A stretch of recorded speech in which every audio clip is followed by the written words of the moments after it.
Welcome to the Cambium Network's ePMP Force 110 installation. Please ensure that all necessary parts for assembly and tools are available.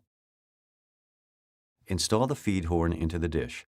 Using the notch key, guide the feed horn and ensure that cables are guided through without getting pinched between the dish and the feed horn. Push the feed horn against the dish with appropriate force and ensure that the feed is flush against the surface of the dish.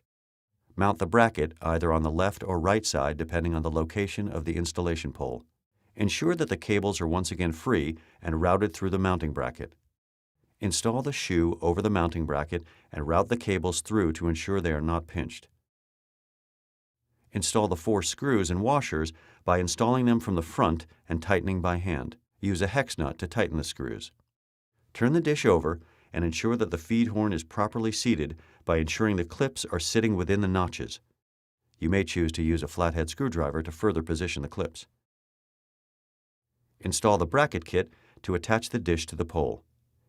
Install the radio by first connecting the RF cables to the radio. Proceed by sliding in the radio housing into the clip on the shoe.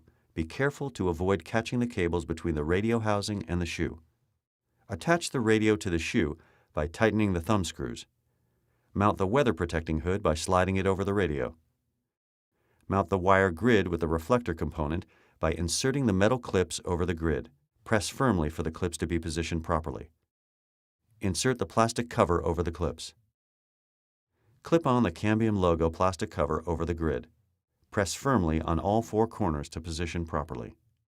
The ePMP Force 110 dish is now fully assembled.